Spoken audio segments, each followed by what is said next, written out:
अल्हम्दुलिल्लाहि रब्बिल आलमीन वस्सलातु वस्सलामु अला सय्यिदिल मुरसलीन अम्मा बाद फ़अऊज़ु बिल्लाहि मिनश शैतानिर रजीम बिस्मिल्लाहिर रहमानिर रहीम अस्सलातु वस्सलामु अलैका या रसूलल्लाह व अला आलिका व अस्हाबिका या हबीबल्लाह अस्सलातु वस्सलामु अलैका या नबियल्लाह व अला आलिका व अस्हाबिका या नूरल्लाह। প্রিয় ইসলামী ভাইরা, মাদানী চ্যানেলের দর্শক শ্রোতা, আল্লাহ পাক সবাইকে কবুল করুক। মাশাআল্লাহ, সবাই হয়তো মাদানী চ্যানেলের সামনে দেখতেই পাচ্ছেন আর অনুষ্ঠান উৎসাহ প্রদান।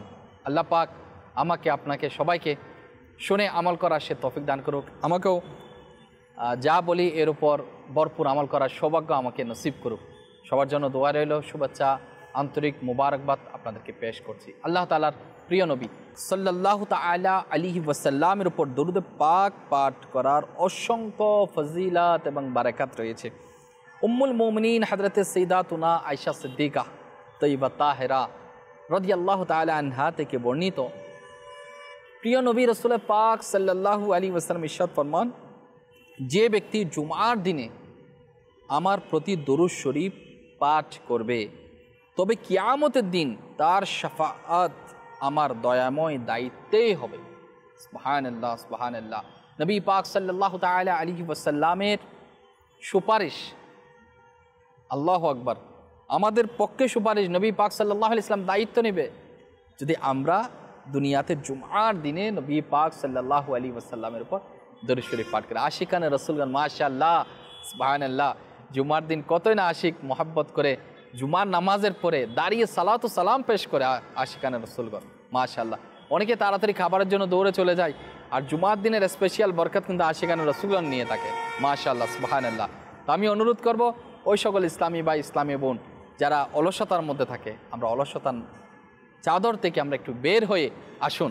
আমরা সবাই নবী পাক সাল্লাল্লাহু আলাইহি ওয়াসাল্লামের উপর দরুদ শরীফ পাঠ করা নিজের জন্য অপরিহার্য করে নিই। আল্লাহ পাক আমাদেরকে তৌফিক দান করুক। সাল্লু আলাল হাবিব সাল্লাল্লাহু তাআলা আলা মুহাম্মদ সাল্লাল্লাহু আলাইহি ওয়াসাল্লাম। প্রিয় ইসলামী ভাইরা, মাদানী চ্যানেলের দর্শক শ্রোতা, আজকাল মানুষ টাকা পয়সা কিন্তু ঠিকঠাক কামাচ্ছে।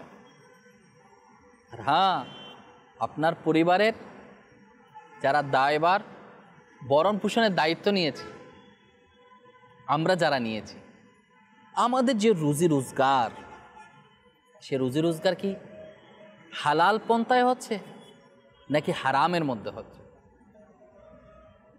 আমি যে কাজ করি সেটা তো হালাল, কিন্তু কিছু অসতর্কতামূলক কাজের কারণে কি অর্থ উপার্জনটা হারামের দিকে চলে যাচ্ছে নাকি হালাল পন্থায় হচ্ছে? অনেক সময় মানুষ দেখতে ভালো, হজ করেছে, সুবহানাল্লাহ, হাজি সাহেব নামের আগে হাজি লাগিয়ে দিয়েছে, সুদ ঘুষের লেনদেনের সাথে তো জড়িত না, অবৈধভাবে উপার্জনের ক্ষেত্রে কি নিজেকে বিলিয়ে দিয়েছে। এসব কিছু আমাকে আপনাকে খেয়াল রাখতে হবে। পরের কথা নাই বললাম, নিজের ব্যাপারে নিজে খেয়াল করি এবং সতর্ক হই এবং চেষ্টা করি হালাল পন্থায় চলার জন্য, এবং পরিবার পরিজন সবাইকে আল্লাহ তাআলার দরবারে রিজিকের অভাব নেই। আল্লাহ তাআলা মালিক, আল্লাহ আমাদেরকে দিবে। আমি দুনিয়াতে আসার পূর্বে আল্লাহ পাক আমার রিজিক বাজেট করে রেখেছেন, কতটুকু আল্লাহ পাকের পক্ষ থেকে আমি পাবো।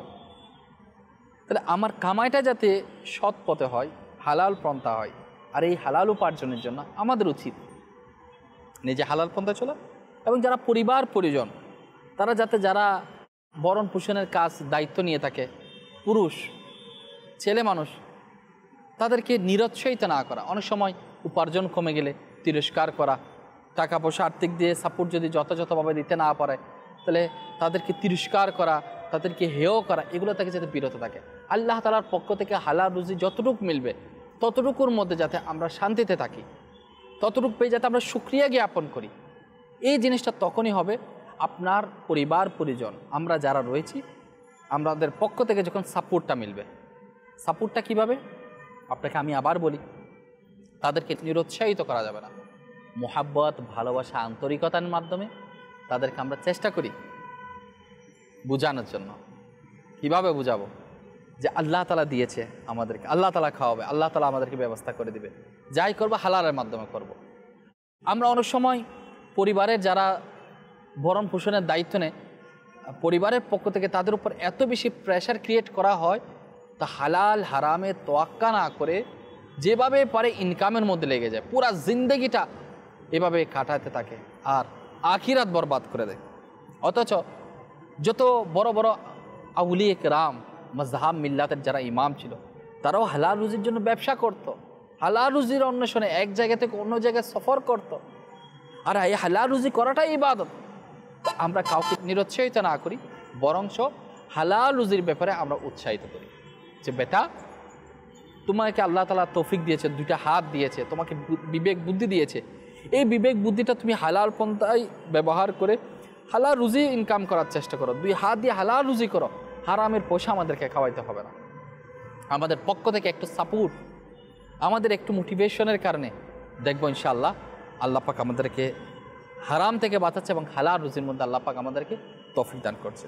আর হ্যাঁ, একটা ঘটনা আপনাদেরকে অবশ্যই শোনাবো, সেটা হচ্ছে কোটি কোটি হানিফিদের ইমাম হযরতে সাইয়্যিদনা ইমামে আজম আবু হানিফা রাহমাতুল্লাহ আলাইহি, যিনি হালাল রিজিকের অন্বেষণে ব্যবসায়ী ছিলেন। আল্লাহু আকবার। ব্যবসা শুরু করলেন তিনি রাহমাতুল্লাহ আলাইহি, কাপড়ের অনেক বড় ব্যবসায়ী ছিলেন। এরপরও তার ব্যবসা দয়া, দান, দাক্ষিণ্য এবং ইসলামের পবিত্র মূল নীতি অনুযায়ী ছিল। আল্লাহু আকবার। যেমনটা হযরতে সাইয়্যিদনা হাফস বিন আব্দুর রহমান রাহমাতুল্লাহ আলাইহি বলেন, হযরতে সাইয়্যিদনা ইমামে আজম আবু হানিফা রাহমাতুল্লাহ আলাইহি আমার সাথে ব্যবসা করতেন এবং আমার নিকট ব্যবসার পণ্য বিক্রি করতে গিয়ে বলতেন, হে হাফস, অমুক কাপড়ে সামান্য ত্রুটি আছে, বলে দিতেন যে অমুক কাপড়ে সামান্য ত্রুটি আছে।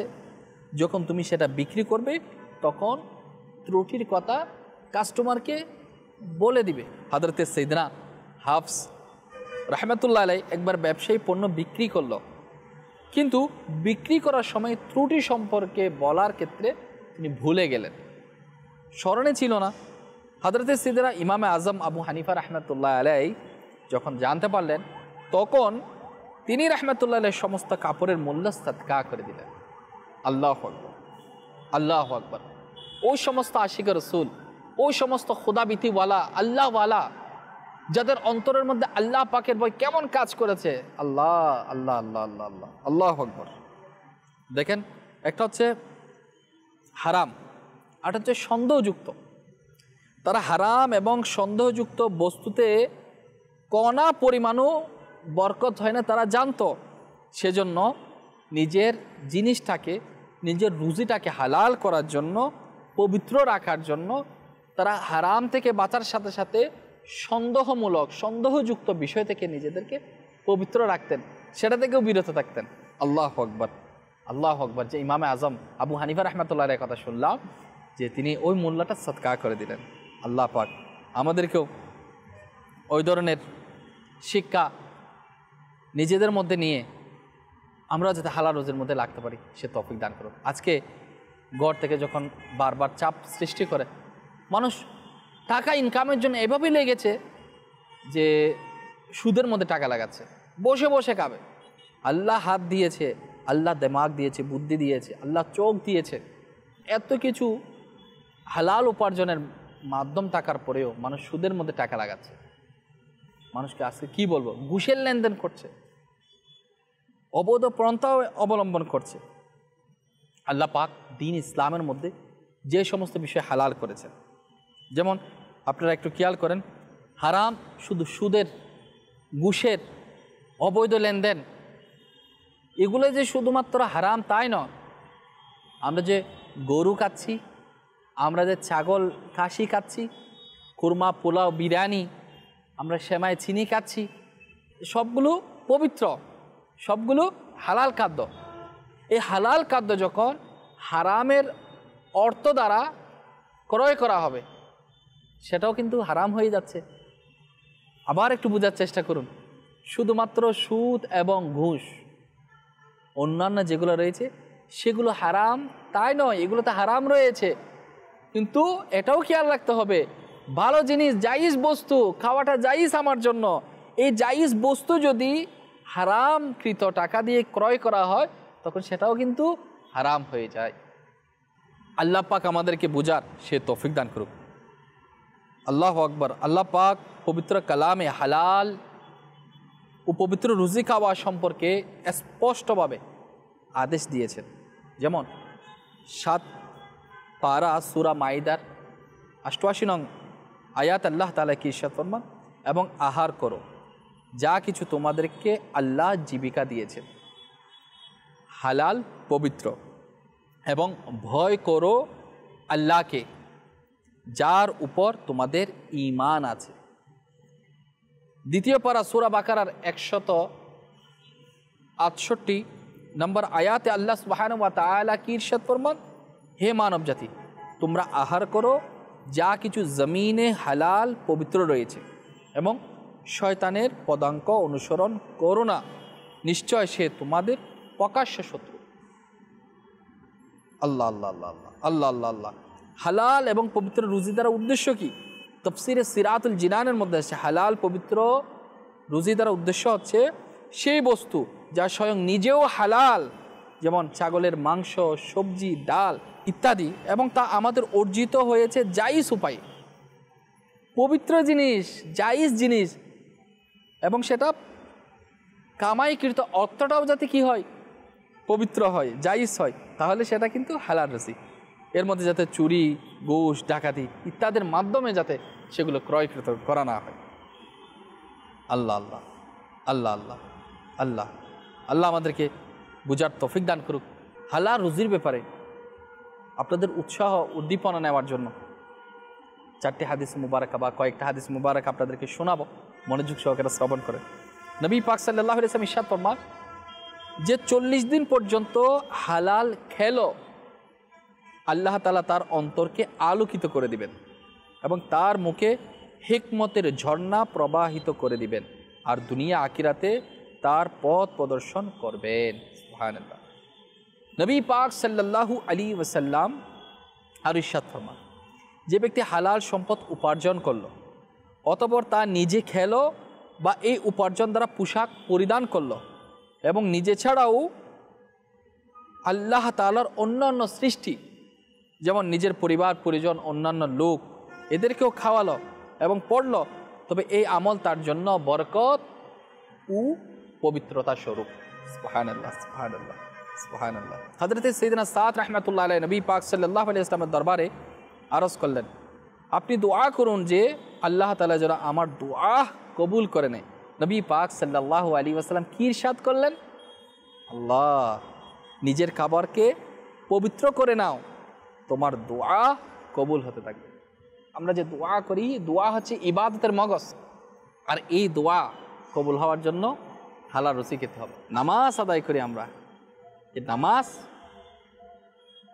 আল্লাহ পাকের পক্ষ থেকে উত্তম ইবাদত, ফরজ ইবাদত। আল্লাহ নামাজকে ফরজ করেছে। যদি অপবিত্র খেয়ে এই নামাজ পড়লে কি নামাজটা হবে? হারাম উপার্জনের মাধ্যমে যদি পোশাক পরিধান করা হয়, তাহলে সেই পোশাক পরিধানে কি নামাজ হবে?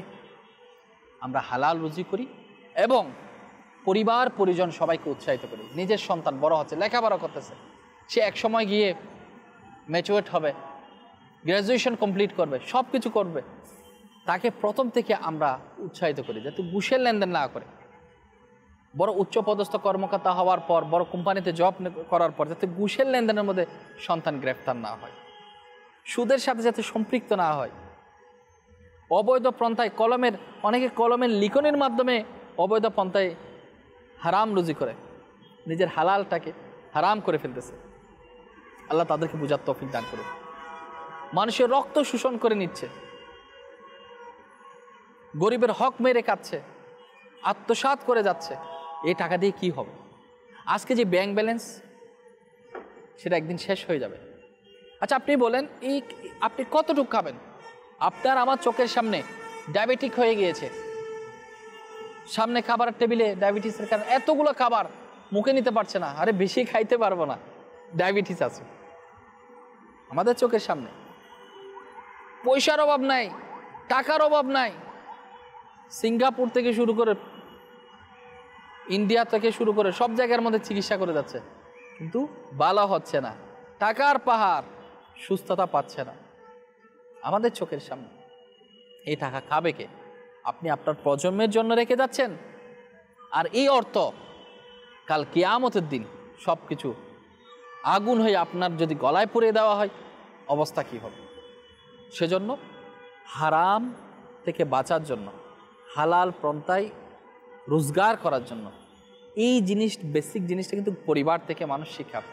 যখন শিখে, নিজের উস্তাদের পক্ষ থেকে শিখে, দ্বীনি জ্ঞান যখন অর্জন করে এবং সেটা দেখে যখন শিখতে পায়, তখন মানুষ আলহামদুলিল্লাহ নিজের রুজিটাকে পবিত্র করে তুলতে পারে। আপনাকে জানাই হালাল রুজির ফজিলত কি। নবী পাক সাল্লাল্লাহু আলাইহি ওয়াসাল্লামের ফরমান, হাদিসে পাকের খুলাসা, যখন কেউ হালাল রুজির জন্য অপমানজনক স্থানের মধ্যে দাঁড়িয়ে যায়, তখন তার গুনাহ এভাবে ঝরে যায় যেভাবে গাছের পাতা ঝরে যায়। আল্লাহ আমাদেরকে হালাল রুজি মধ্যে বরকত দান করো। আল্লাহ তুমি আমাদেরকে দয়া করো। আমরা দোয়া করি, আল্লাহ হারাম থেকে তুমি আমাদেরকে বাঁচাও। যে ডিউটি যাদের অধীনে থাকি, সেই ডিউটি যাতে আমরা পরিপূর্ণ করি। যে কাজের মধ্যে রয়েছে, যে কাজের জন্য নেওয়া হয়েছে, সেই কাজ যথাযথভাবে আমরা করি এবং হারাম থেকে বাঁচার চেষ্টা করি।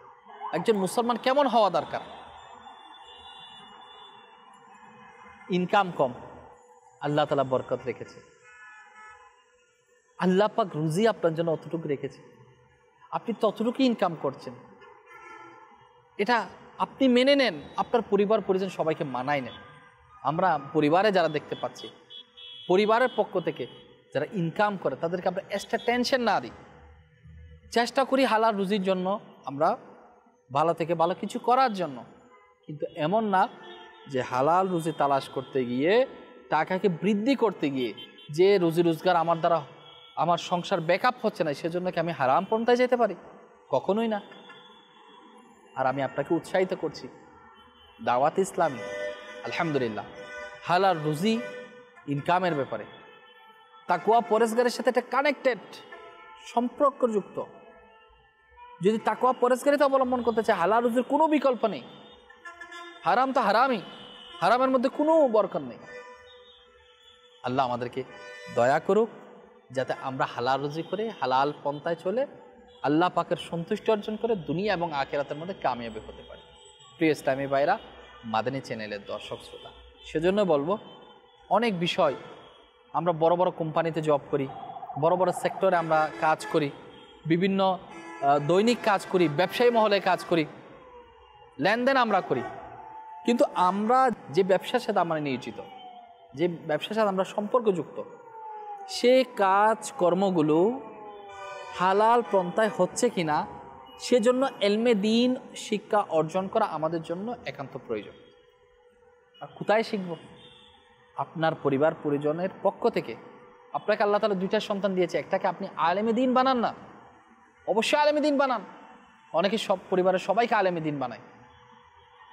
জ্ঞান আল্লাহ পাক কি ইরশাদ করেছেন, সময়ের ভিত্তিতে মাসালা চেঞ্জিং আসে, বিভিন্ন নতুন নতুন সোসাইটি গঠন হচ্ছে, নতুন নতুন জিনিস আবিষ্কার হচ্ছে, নতুন নতুন প্রযুক্তি আগাচ্ছে। এই প্রযুক্তির ইউজ করতে গিয়ে আমি হারাম পন্থাতে আমার ইনকামটা করে আসছি না তো? এগুলো অনেক কিছু বিষয় খেয়াল রাখতে হয়। সব কিছুর সাথে আমাকে এঙ্গেজড হতে হচ্ছে, পৃথিবী এগিয়ে যাচ্ছে, আমাকে জয়েন হতে হচ্ছে। এই জয়েন হওয়ার সাথে সাথে আমি কিভাবে আমার ইনকামটা হালাল পন্থায় রাখবো, জানা অবশ্যই দরকার। এগুলো অনেক বড় মাসলা মাসাইল রয়েছে, আর জানবো তখনই যদি আমরা এলমে দ্বীন অর্জন করতে পারি। আমি আপনাকে রিকোয়েস্ট করবো, দাওয়াত ইসলামীর জামিয়াতের মধ্যে নাই, এবং আলহামদুলিল্লাহ দাওয়াত ইসলামী কুমিল্লার মধ্যে Darul Madina academy English medium school system রয়েছে আলহামদুলিল্লাহ। কুমিল্লার মধ্যে, নীলফামারী সৈয়দপুরের মধ্যে, আল্লাহ যদি চাই ইনশাল্লাহ অন্যান্য ব্রাঞ্চে, অন্যান্য জেলার মধ্যে আল্লাহ চাই তো খোলা হবে ইনশাআল্লাহ তাআলা। আমি আপনাদেরকে রিকোয়েস্ট করবো, আপনারাও যদি চান যে দাওয়াত ইসলামিক প্রতিষ্ঠান হোক, ইংলিশ মিডিয়াম স্কুল সিস্টেম, কিংবা জামিয়াতুল মদিনা, কিংবা মাদ্রাসাতুল মদিনা, কিংবা কোর্সের ব্যবস্থা, আপনারা আপনার জায়গা থেকে সাপোর্ট দেওয়ার জন্য আপনি কন্ট্যাক্ট করেন মাদানী চ্যানেলে, যে আমি এই জিনিসটা দাওয়াত ইসলামকে সাপোর্ট দিতে চাচ্ছি। ইনশাআল্লাহ তাআলা আল্লাহ যদি চাই, দুনিয়া আখিরাতের মধ্যে কামিয়াবির একটা রাস্তা মিলবে ইনশাআল্লাহ। মানুষ হালাল রুজি করবে, আপনি সওয়াব পাবেন। মাসলা মাসাইল না জানার কারণে, দ্বীনি ইলম অর্জন না করার কারণে মানুষ আজকে বরবাদ করে দিচ্ছে সব কিছু। আল্লাহ পাক আমাদের সবাইকে হিফাজত করুক, আল্লাহ পাক আমাদের উপর দয়া করুক। ইনশাআল্লাহ এই উৎসাহ উদ্দীপনা পাওয়ার জন্যই আমাদের এই অনুষ্ঠান উৎসাহ প্রদান। আমরা চেষ্টা করি নেকিপূর্ণ জায়েজ কাজের প্রতি আমরা উৎসাহিত করার জন্য সাথে সাথে সমাজের বিভিন্ন শ্রেণীর লোকদেরকে এক অপরকে কীভাবে উৎসাহিত করে এই অনুষ্ঠানের মাধ্যমে জানি। ইনশাআল্লাহ মাদানী চ্যানেলের সাথেই থাকুন, আরও দিন দিন ইনশাআল্লাহ আমরা শুনতে থাকবো এবং আমল করতে থাকবো। আমিন বিজাহিন নবিল আমিন সাল্লাল্লাহু তাআলা আলাইহি ওয়াসাল্লাম। সাল্লু আলাল হাবিব সাল্লাল্লাহু আলাইহি ওয়াসাল্লাম।